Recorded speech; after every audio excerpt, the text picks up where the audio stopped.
Okay, so today I'm going to talk about reactive and aggressive dogs.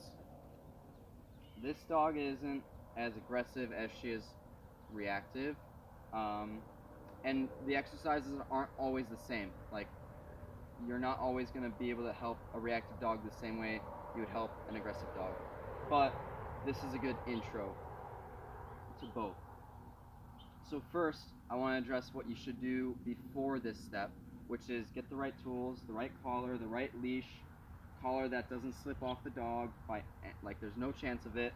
You don't need a slip or a prong. You can just use a flat collar, and get a leash that isn't stretchy or elastic, like no bungee leashes or anything.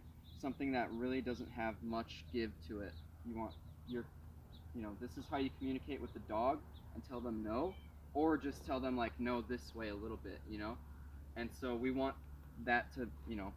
Otherwise, with the bungee, if you're still correcting, you're giving it a lot, and it's not, the dog's barely feeling anything. And then it looks like you're really like, trying to wring your dog's neck out, and it gets you upset. You're less motivated to train your dog.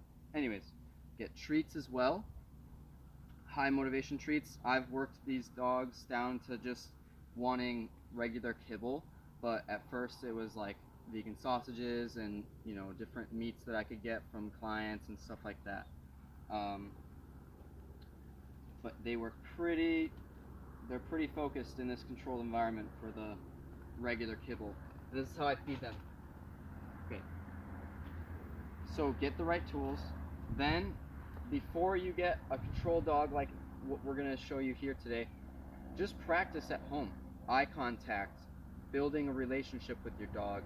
Anything that you would think you would do with like a puppy or whatever, like you need to have a foundation with the dog. Otherwise, this isn't going to work, and you're just going to be frustrating yourself, not really helping the dog as well as you can. With that said, I've worked with this dog a lot, and so here we are, and I'm going to start showing you how to do it with a controlled dog. And so we'll set cones up around a placemat. That's my dog Banshee. She's really good at just staying chill. Um, if you can't get a controlled dog that's like really well trained like Banshee, get an old lazy dog. It works. They don't want to move. That's what you need. You just need a dog that's not going to react when the focus is reacting. Um, so like this dog might lunge, and I need that dog to just be cool. Anyways, set cones up. That's your boundary. We're not going to go within that. We're going to walk around that in different ways so that the dog's inside or outside of me, or like from the cones. And first, I would just work on eye contact around the dog. So stay outside of the cone. We're not going to let that engagement happen. Like right there, you saw she started to just pull towards her. I'm not going to let that happen. I'm also not going to I'm going to make sure that she's not thinking that something's negative with the dog. You'll see later how I do that. But right now, it's just, no, just pay attention to me. And she knows that pretty well. Hey. Yes, good. Because we've been working on a lot of eye contact. Yes, good. Yes, okay. So just practice eye contact.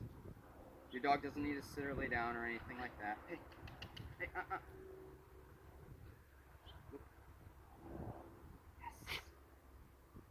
Yes. Yes. Good. All right. At first, you're just gonna, get eye contact for a split second. Give it to the dog. But for right now, this dog and I have worked a lot. I'm making her hold eye contact. So just you don't have to like make her jump through hoops at first. That's too much. Just get eye contact. Get her to sit. Get her to lay down. Come. Yeah, baby. Good. Treats. Make it positive. Make it fun. Good girl. Oh, good girl. Try not to get them too hyped or hyper, but also make sure that your dog is enjoying the time. Ah.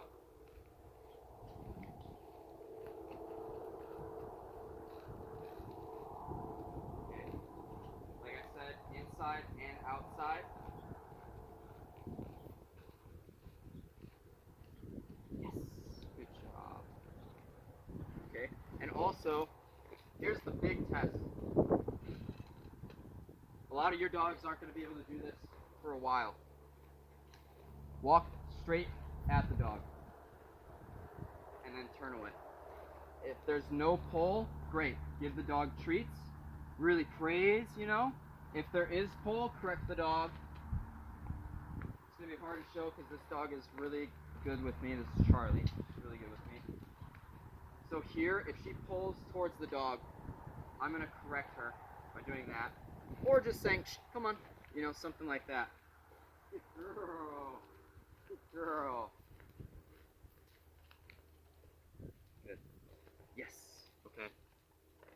So that's how we help dogs that are reactive to other dogs, which is usually the case. If they're going to be reactive to people, unless there's some trauma there, um, unless there's some specific trauma there,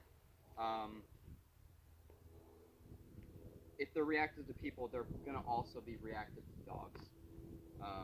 Same with like squirrels and cats. If they're reactive to those things, they're likely reactive to dogs because it means that they're not super socialized. Doesn't always mean that there's like been a bad experience. Sometimes that is true, but not always. Anyway, so follow those steps. First, work with your dog in a controlled environment, alone, no control dog, just you and your dog building a relationship, and then build up to this. And then you can start going out to Home Depot, Petco, wherever with your dog and not get your arm pulled out of the socket.